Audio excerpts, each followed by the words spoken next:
anything to share? Oh my goodness.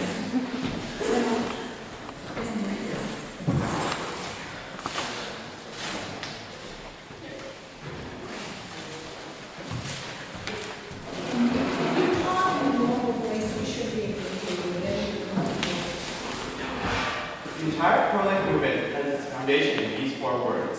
Thou shalt not kill. This is why people describe the Holocaust as evil. Yet America is experiencing Holocaust of immense proportions in which unborn children, not Jews, are being killed. But many people say this Holocaust is right and good. This Holocaust in America is known by the name of abortion.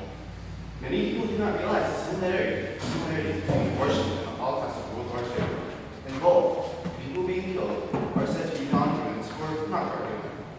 In both, millions are, and people were being slaughtered. In both, when people were shown what had really transpired, they were horrified by what had really gone into Dr. Kermit Gosnell. But people will say that child will have a poor quality of life. It would be better for the child not to be born than to suffer. So we should praise Adolf Hitler for murdering people with physical and mental disabilities. Obviously, people with disabilities must have a good quality of life. Why, Hitler was just doing them a favor. But think about this. Who made you the judge of a person's quality of life?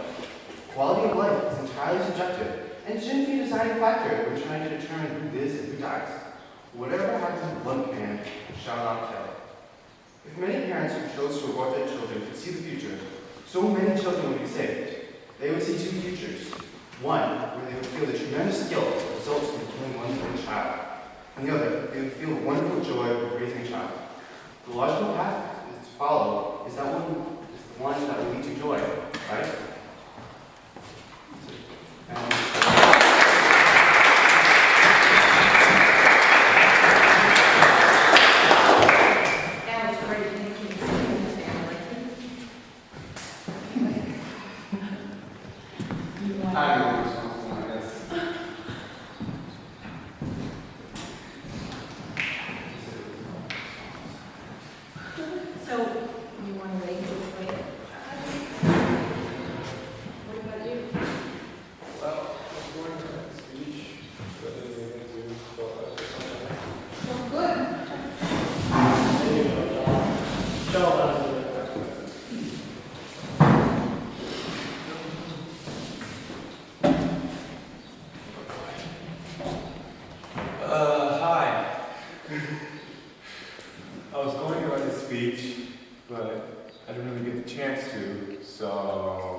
What are you going to do about it?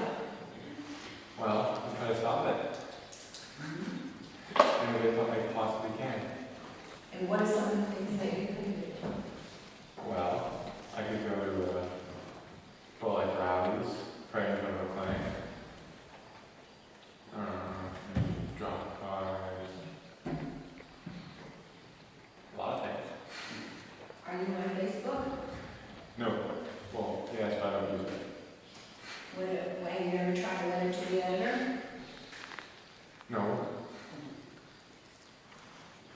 That might be something for you to think about. Okay. Which aspects of the pro-life movement do you find the most significant to you? All of them? What would you say to someone who said, oh, it's not really a baby? Well, I'd say that there is tons and tons of data that prove that it is a baby. Can you give an example? Actually, have them up hand. Okay. Well, thank you.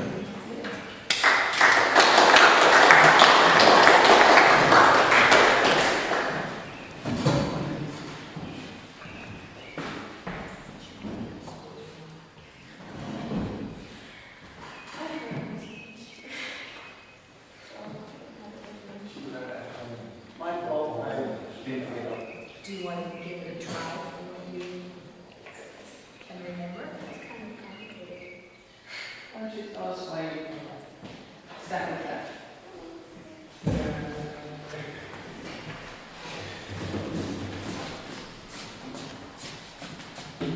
Well, I'm pro-life because, first of all, I was kind of raised in a pro-life family.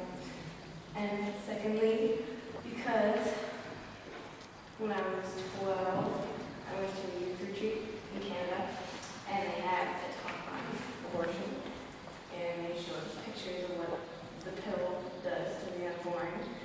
And I was pretty, scandalized.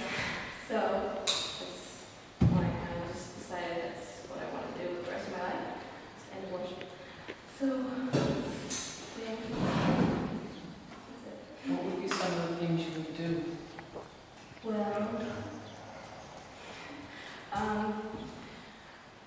I like to use drop cards and leave them everywhere I go, which is fun. And I have a page on Facebook with my cousin. We have 600 people following, which is cool. And I like to do protests in front of the clinics and watch protests. Sounds good.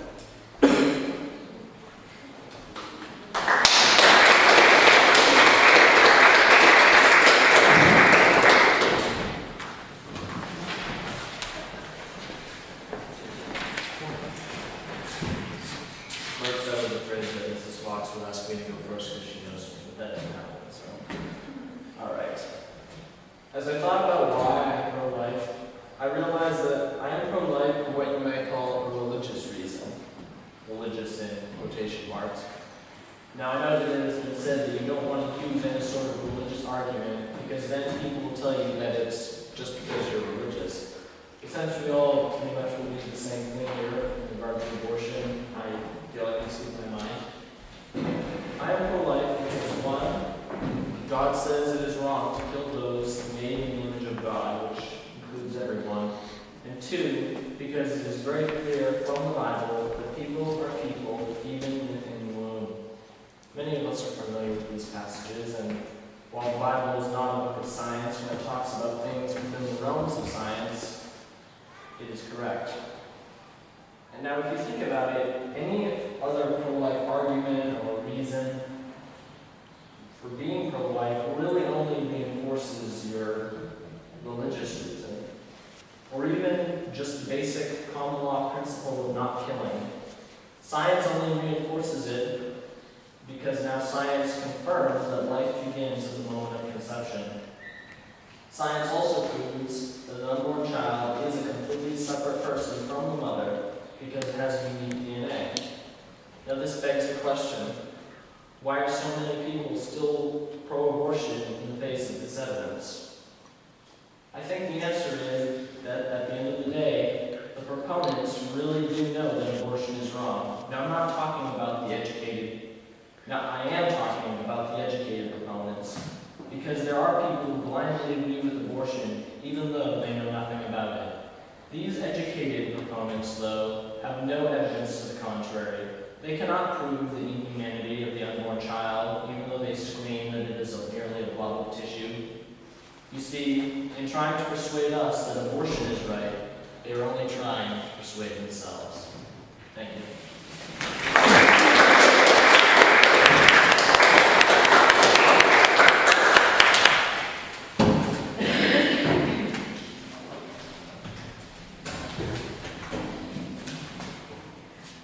When I heard I had to write a speech, I was stumped. I had never thought about it before. Why am I pro-life? If someone had ever asked me why, I really don't know what I would have answered.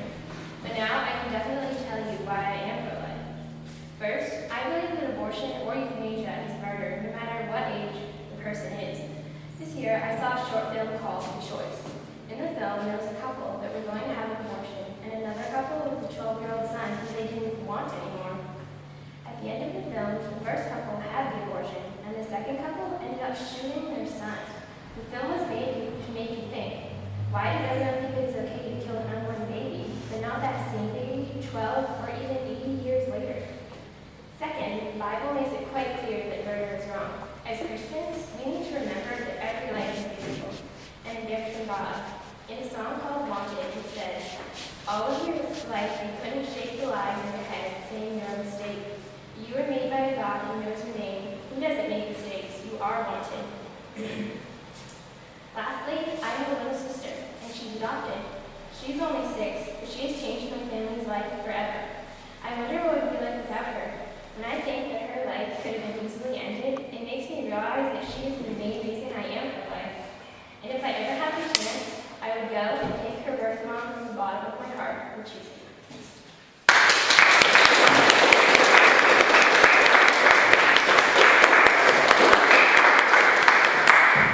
You know, your little sister she's somebody you should be talking about when you're trying to talk to people about this. Because, you know, we've learned that her personal stories make such a difference. And, you know, that's just something that really resonates with people. That's really good. I think my Okay. Each one of us is special and unique. It's an actual fact. Just like snowflakes, no two people in this world are exactly the same.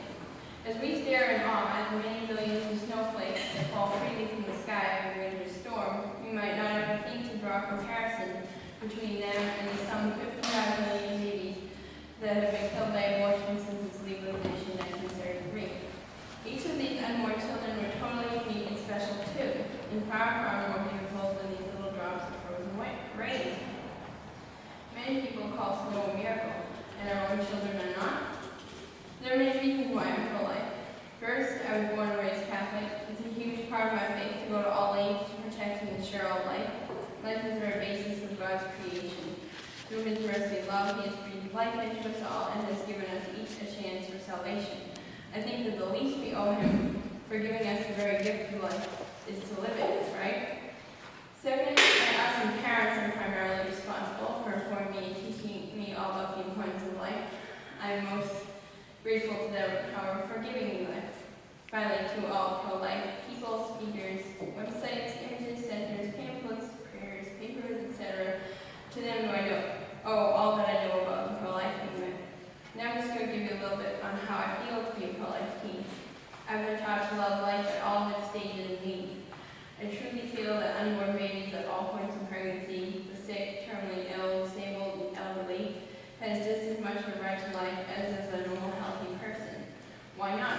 All of those who I have listed are alive, or can someone truthfully and knowingly deny it and claim they are not? We live in the 21st century, and while many old values and beliefs can be shed to suit the times, the importance of life must never be denied, despite all human efforts to diminish it. I feel very strongly about this, and you, as our pro-life teens of the future, should too. I know many kids our age who neither know nor respect the importance of life. This is largely because they are not given either any information at all or any truthful information about life. I'm lucky that I've been given this information and have become an avid advocate for life. As a pro-life teen generation, I think we have many tasks to take on. We have to inform our peers and our enemies. We have to work hard and be willing to endure persecution and sufferings for our efforts. And most especially, we have to stay strong and confident in our work to protect and defend all life. I firmly believe that what happens in the future depends on how we handle the present. We can't just let new abortion and euthanasia laws pass without a fight. If we allow the government to continue to nullify the importance of life, it's only going to get worse. While we have a lot of ground to cover, we must work step by step to awaken a new respect for life in the light of people's hearts, as it's easy for us all. Sometimes forget our own importance, and at times just take our own lives for granted. So, if someone asks me why I am pro-life, I will tell them quite simply that it's because I truly love life always and in every means and stage. I'm willing to go to whatever length necessary to protect those who are innocent and unable to defend themselves. Someone who is pro-life believes in the 4 4s, that is to be for life, for love, for babies, and for the future. They have to be understanding, loving, compassionate, and strong. Anyone who will live to protect innocent life is a real true hero and is truly the best kind of person. This is who I would strive to be, and this is why I call myself pro-life.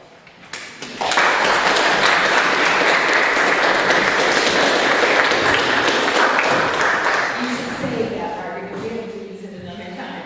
Here, do it.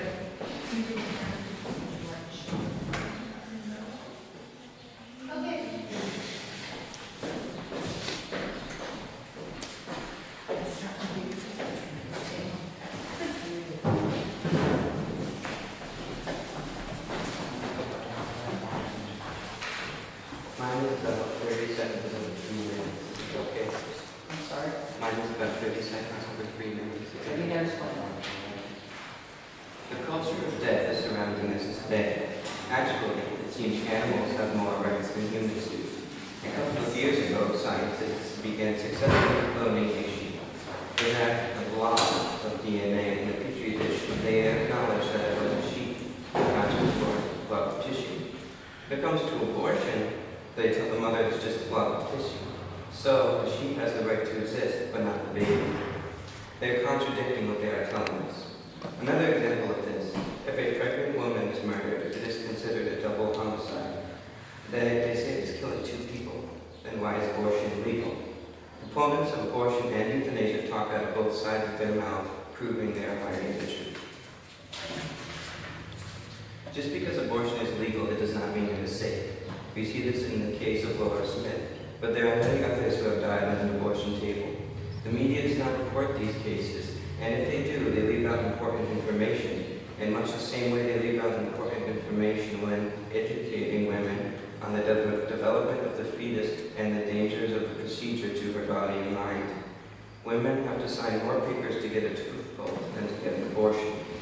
There's clearly an agenda at work, be it population control, eugenics, or just plain greed. Take, for instance, the media's coverage of the March for Life. Hundreds of thousands of pro-lifers assemble peacefully each year, and secular media does not cover it. However, 4 pro-life supporters in Northampton gather, and it is all over the news. We are doomed as a society if we don't change. God said, "Be fruitful and multiply," and today the amount of births is declining due to the high use of birth control and abortion, many citing independent lifestyles and the overpopulation of the planet. Just look at China. 3 decades after that country implemented its one-child policy, its male-female ratio has worsened. Millions of baby girls were aborted, and now China has a shortage of women, resulting in protests, riots, and a rise in prostitution and even human trafficking. Another ridiculous argument is that there is too many people ruining the planet. My question is this: if we continue on this path, who will be left to enjoy the planet? God's plan in nature is perfect, but humans believe they can do better with disastrous results. Eileen Smith, mother of Laura Hope Smith, compares abortion to the Holocaust. She said, "When my daughter died, God pulled the curtain. I thought, here I am in the middle of an American Holocaust. 50 million are dead, not 6 million, but 50 million on my watch. I am the one who has done nothing. It broke my heart. I promised God I would spend the rest of my life for life." What does it mean to be pro-life? It means more than just being anti-abortion. It means placing life, value on all human life, and treating everyone we meet with dignity.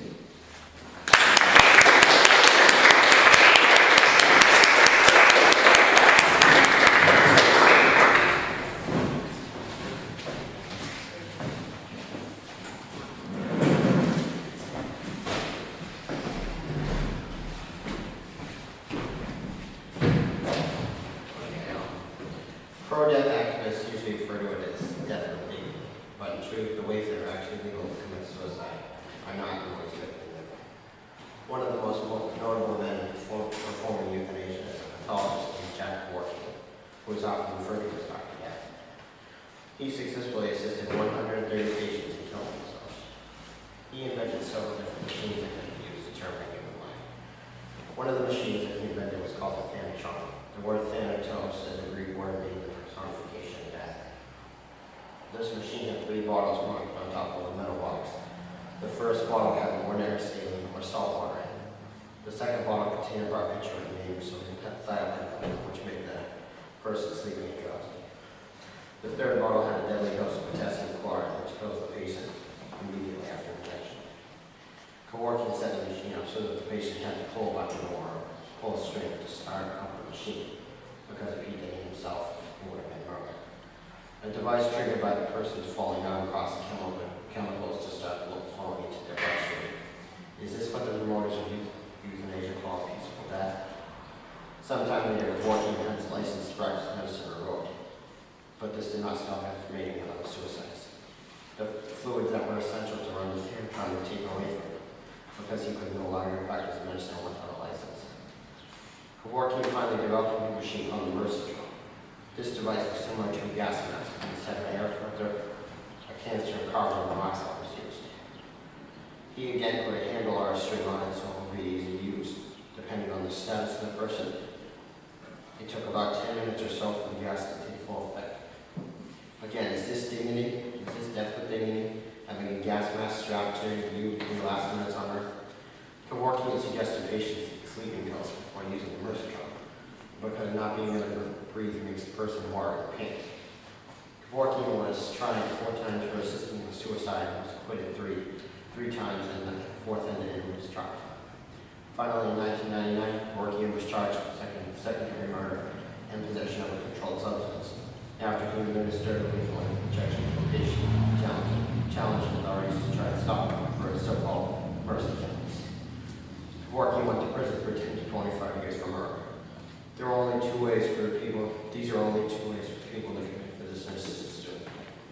Another way is using the machine invented by Philip Knightis called the deliverance machine. This machine is hooked up to a computer and a test is given to the patient. If all the correct answers are made, it will start a flow of substances that will autoclave the patient. In the United States, physician-assisted suicide is legal in Oregon, Washington, and Vermont. Although the Thanatron and Resitron are not used now, prescription substances consisting of 75 to over 100 pills are often used that must be taken quickly or their effect doesn't work. Another side suicide method made popular by Derek Humphrey's book, Fine Life, is using a suicide. This is a plastic bag that is put over the head of the patient that will pump gas like helium or nitrogen into the bag, resulting in suffocation. Is this what the right to die advocates call death with dignity? Even if there was a pill that you could take that would end your life peacefully, isn't it wrong to end your life before God actually needs for you to die? Or would you rather die hooked up to a machine with dark death at your side, or have your head covered in a plastic bag? Thank you.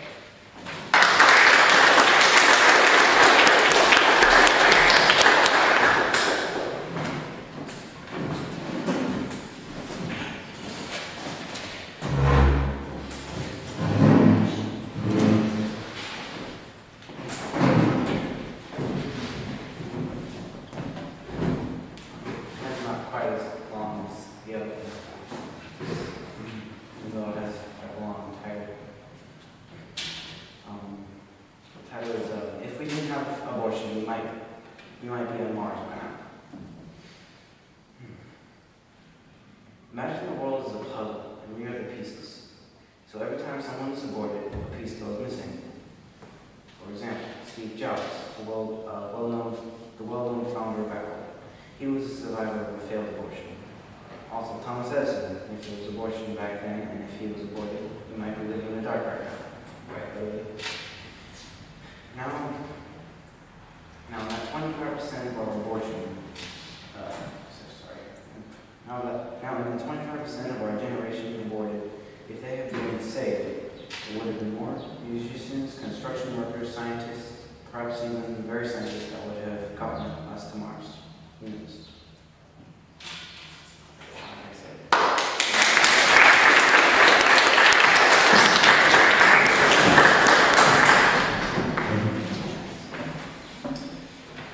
Our country and society today no longer recognizes an unborn child as being a person. Unborn babies today are often treated as if they have no meaning and as if they are burdens to the mother. Our current federal law determined by the Supreme Court case Roe v. Wade states that it is legal to have an abortion because the baby is not yet fully developed. However, no matter how small, an unborn baby always will be human. If a mother and her unborn child are killed in a crime, should the criminal be charged with 1 murder or 2? Considering that abortion is legal, we may think the answer would be 1, murder charged with the death of the mother only. This question of whether the unborn child was considered a victim of a crime, along with his or her mother, was brought up in Congress in 1999 and then again in 2001. However, both times the bill failed to pass through the Senate. It was once again brought before the Senate in 2003, and this time passed with a vote of 61 for and 38 against it. It was signed by the President on April 1st, 2004, and is now known as the Unborn Victims of Violence Act. The Unborn Victims of Violence Act is a law that is not very popular with pro-abortion supporters, and most people don't even know about it. The law states that an unborn baby is recognized as being a victim of violence if he or she was injured or killed while one of the 60 federal crimes is committed. The law states that it does not matter how old the unborn child is. He or she is considered belonging to the species Homo sapiens and is therefore always a human being, and his or her death caused by a violent act can constitute a charge of murder. The Unborn Victims of Violence Act applies only if the offense is a federal crime. 37 states acknowledge that illegal killing of a baby is murder under some circumstances. 28 states recognize the baby as a person no matter how old he is. 9 of the states acknowledge that the child is a baby for only part of the time when it's being developed. Massachusetts law states that killing of an unborn child after violating is vehicular homicide. That was in the court case of Commonwealth v. Cass in 1984. In the Commonwealth v. Lawrence in 1984, Massachusetts said killing of an unborn child after violating is involuntary manslaughter. Therefore, Massachusetts adds the after violating and does not recognize that an unborn baby is a baby from conception. The Unborn Victims of Violence Act is also known as Lacey and Connor's Law because Lacey Peterson and her unborn child Connor were both killed in a violent act. Their killer, Scott Peterson, Lacey's husband and Connor's father, was charged with 2 counts of murder. Before this law was finally passed in 2004, an unborn child was never recognized as a victim of any type of crime because they were not considered people. The federal government today recognizes that the unborn child can be considered a victim of a crime only if he or she is killed while a federal crime is committed. And some states have statutes that include the unborn as victims of crimes which are tried at the state level. Yet it seems contradictory that abortion is an exception to this law. With an abortion, the mother is allowed to kill her baby, and it is not considered a murder, and it is considered her right by Planned Parenthood and pro-abortion supporters. Yet if someone else was to kill the same baby, it would be considered murder? How can we say that it is not a baby